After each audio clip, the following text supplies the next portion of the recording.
SwimOutlet.com delivers the best online shopping experience. With an extensive selection and the lowest prices, you're guaranteed to find the product you need. Here's what you get. Free shipping on all orders over $49. Free 1 to 2 day shipping on all orders over $99. All orders placed by 6 p.m. ship out the same day. Shop at SwimOutlet.com, the web's most popular swim shop.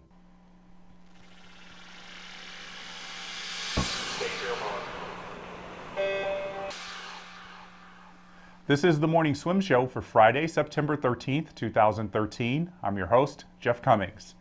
Several people spoke out in the days following Diana Nyad's swim from Cuba to Florida, calling for the data from her team to show that the swim was done completely within established open water swimming guidelines. Particularly, they want it verified that Nyad performed a completely unassisted swim, meaning she was never touched by a crew member and that she did not touch or hold on to the boat at any point in her 53-hour swim. Joining me today in the Finis Monitor is Evan Morrison, who has been one of those voices calling for transparency from Diana Nyad's team. And Morrison joins us now via Skype. Evan, it's good to see you. How are you today? I'm doing well. Thanks, Jeff.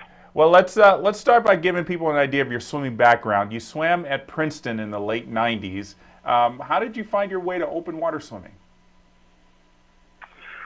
Well, after college, like a lot of collegiate swimmers do, kind of had a fallow period, a little burned out from double workouts, and but I kept on swimming masters at Stanford Masters in the Bay Area, where I was at grad school, and then something happened in about 2006, 2007. One of my best buddies from growing up, Mark Workington, got into open water swimming and ended up making the national team and eventually the Beijing Olympics. And just following his journey and fulfilling his dream of making the Olympics got me inspired about open water swimming, and then I started doing races myself. And from that, you've really done some major accomplishments. You've swum around Manhattan Island. You've swum across the Catalina Channel. I believe you have the world record for swimming from Santa Cruz Island to the mainland. So some very accomplished swims. Speaking of a Manhattan Island and Catalina Channel, when are you going to do the English Channel to become part of that Triple Crown Club? One of these days. It takes quite a bit of planning ahead of time to secure a boat. There's a long waiting list for the English Channel, but that's definitely on my bucket list. Yeah, a lot of people have said it takes at least 10 years from the moment the idea gets into your head to the moment you're actually hitting the water on the shores of Dover. That sounds about right. And you're also on the board for the Santa Barbara Channel Swim Association. And basically, from what I understand, that you guys monitor and verify swims across the Santa Barbara Channel. Is that right?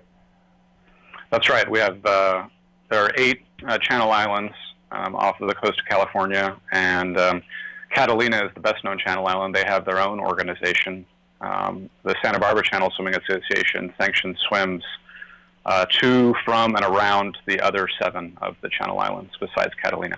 Okay, so there's probably a lot of swims going on, especially this time of year. There are, especially in California, the water is actually still at about its high point for the year and will be for the next couple of weeks before it gradually tails off. Now, as someone who has done a lot of open water swims and as part of the Santa Barbara Channel Swim Association, you know a lot about open water swimming. So when you saw and heard about Diana Nyad's swim from Cuba to Florida, what was it about the swim that caused you to be critical of it, not just on your blog at marathonswimmers.org, but in the media as well? Well, I wouldn't say that I was critical of it. I would say that I was curious to hear more about it. And again, I think an important thing to state is that this isn't me. If it were just me, this wouldn't have become news. There are literally dozens of people, I'd say probably close to at least our members at marathonswimmers.org have contributed to this discussion thread about the swim. And so it's not just me, but much of the community of marathon swimmers who were asking about this swim and curious to hear more. And after a swim like this, maybe, I guess obviously this is a very unique swim, but after a lot of major open water swims, is there usually a lot of data that's submitted so that people can be able to look at it and say, yes, this was a very legit swim? Well, Diana's swim was unusual because there's so little precedent for it. And so I think on more established swims like the English Channel and the Catalina Channel, not only has the swim been done many times, but there's an established organization, a network of observers, and a process for collecting this data and making it available to whoever might care to look at it. And so I think that this verification and vetting of these swims is built into many of the established swims, whereas with a swim like swimming from Cuba to Florida, really the onus is on the swimmer to make all of that happen. And so it's a little bit of a different situation. What was it about the swim that got you the most curious, as you said, to want to get more information? Well, there are a few things. One was that Diana, who has stated that her swimming pace is approximately 1.5 miles an hour, made incredible progress across the Straits of Florida and swam 110 miles in 53 hours, which is an average of more than 2 miles an hour. And a couple days after the swim, some of the more quantitatively inclined members of the forum started delving into some of the GPS data that was available on Diana's website and was able to analyze it in a more fine-grained fashion, and found that she did start off at about 1.5 miles an hour, and then in the middle of the channel, her speed increased to 3 miles an hour, 4 miles an hour. For, say, 20 hours, pretty consistently, she was averaging more than twice, in some instances 3 times her swimming pace. And so the currents that are usually in effect in that part of the world tend to run strongly west to east, the Gulf Stream. And in this case, Diana was making incredible progress in a north to south vector.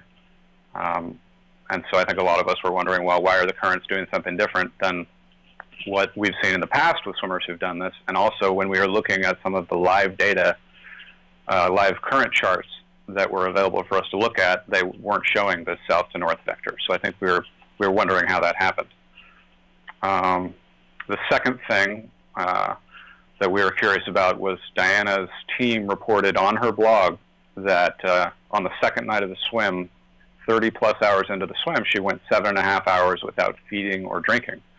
And I think to a lot of experienced marathon swimmers, that seems impossible. I think after even 4 or 5 hours, we're running on fumes, and the only way to replenish that tank is to be constantly taking in calories, and especially in that warm water, you could be constantly drinking as well. So I think we wondered about that report from her crew that she went so long without feeding or drinking. We were wondering what actually happened. And I think the third concern was that the observers on board her boat were not familiar to any of us, and they didn't appear to have any particular qualifications for observing a long-distance swim. And so we wondered why these people were chosen to be the observers or the arbiters of the swim.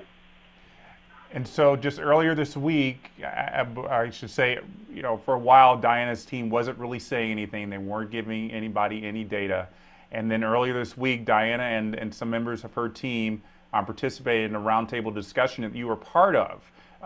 Did the responses that Diana gave and the data they provided, did that answer a lot of the questions and concerns that you had? I think it answered a lot of the big picture questions.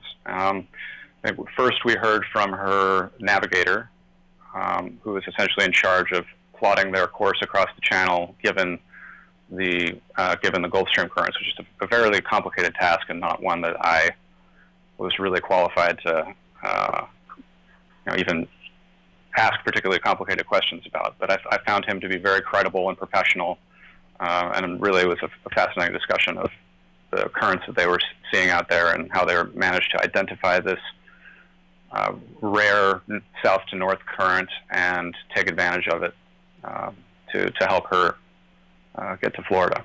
I think the question of the 7.5-hour break without food or drink, that was resolved essentially by her. Diana said that this was a misunderstanding, and that whoever made that report on her blog misunderstood. So, you know, I'm inclined to believe that.